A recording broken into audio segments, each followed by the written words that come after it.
Renungan Hari Selasa 1 Februari 2022. Hai anakku, imanmu telah menyelamatkan engkau. Bacaan pertama diambil dari kitab kedua Samuel bab 18 ayat 9-10, ayat 14b, ayat 24 sampai 25a, ayat 30 sampai bab 19 ayat 3. Dan bacaan Injil dari Injil Markus bab 5 ayat 21 sampai 43. Saudara-saudariku terkasih, kadang saya coba bertanya diri, mengapa dengan kekuatan sabda manusia tidak dapat berbuat sesuatu seperti yang dilakukan oleh Yesus? Bukankah antara Yesus dan manusia yang lain, kita juga diberi anugerah yang sama oleh Allah? Jawabannya pasti ya. Namun perbedaan antara Yesus dengan manusia yang lain adalah Yesus adalah putra tunggal Allah dan putra manusia yang tidak mengenal dosa, sedangkan manusia adalah anak angkat Allah. Status menjadi anak Allah disempurnakan oleh Yesus sendiri. Alasan lain adalah Yesus sungguh beriman akan Allah dan sabdanya adalah sabda Allah. Sedangkan manusia tidak beriman sungguh seperti Yesus dan tidak memiliki keraguan dan masih memiliki keraguan dalam dirinya. Yesus memiliki kekuatan ilahi yang tidak dimiliki oleh manusia yang lain, termasuk kita. Saudara-saudariku terkasih, kisah Yesus menyembuhkan anak perempuan Yairus yang sedang sakit hampir mati dan penyembuhan terhadap perempuan yang sudah 12 tahun mengalami pendarahan dihubungkan Yesus dengan iman. Asal saja ku jamah jubahnya, aku akan sembuh. Ungkapan iman diikuti dengan usaha dan perjuangan untuk mewujudkan kerinduan itu diberi jawaban oleh Tuhan. Pada ketika itu juga Yesus mengetahui bahwa ada tenaga yang keluar dari dirinya. Lalu ia berpaling di tengah orang banyak dan bertanya, "Siapa yang menjamah jubahku?"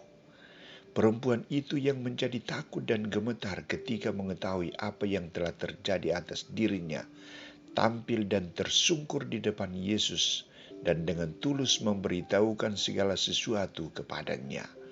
Maka katanya kepada perempuan itu, "Hai anakku, imanmu telah menyelamatkan engkau. Pergilah dengan selamat dan sembuhlah dari penyakitmu." Wanita ini disembuhkan karena iman akan Yesus. Iman menjadi penyelamatannya. Hal yang sama juga dilakukan oleh Yesus terhadap Yairus, kepala rumah ibadat itu. Ia mendapat informasi bahwa anaknya sudah mati, tetapi Yesus tidak menghiraukan perkataan mereka dan berkata kepada Yairus, kepala rumah ibadat itu, "Jangan takut, percayalah saja." Yesus mengajak Yairus untuk percaya, beriman kepadanya, tidak perlu meragukan apa yang diucapkan manusia. Sesudah ia masuk, ia berkata kepada orang itu, "Mengapa kamu ribut dan menangis? Anak ini tidak mati tetapi tidur." Tetapi mereka menertawakan dia. Maka diusirnya semua orang itu, lalu dibawanya ayah dan ibu anak itu, dan mereka bersama-sama dengan dia masuk ke dalam kamar anak itu, lalu dipegangnya tangan anak itu, katanya, "Talita kum," yang berarti, "Hai anak, aku berkata kepadamu, bangunlah." Seketika itu juga bangkit berdiri dan berjalan, sebab umurnya sudah 12 tahun. Saudara-saudari, kekuatan sabda Yesus memberikan kehidupan, namun syarat utamanya adalah beriman kepadanya, percaya kepada perkataan dan perbuatannya, tidak meragukan apa yang diucapkan oleh Yesus. Saudara-saudariku terkasih, percayakah kita akan kekuatan sabda Yesus? Apakah sabda Yesus yang kita baca sendiri dalam kitab suci atau dengar setiap hari dalam khotbah-khotbah para imam memberikan kekuatan yang menghidupkan iman, harapan, dan kasih kita kepada Allah? Pertanyaan ini menyentuh hakikat iman umat Kristiani pada umumnya.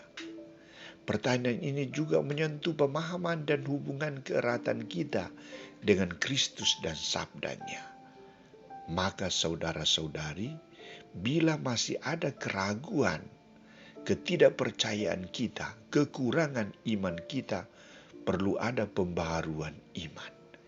Kita belajar untuk beriman seperti perempuan yang mengalami pendarahan. Asal saja kujamah jubahnya, aku akan sembuh.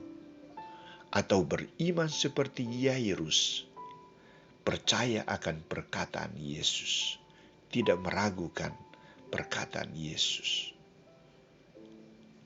Seluruh pengungkapan imannya menyelamatkan, membawa kehidupan bagi anaknya. Semoga kita juga demikian.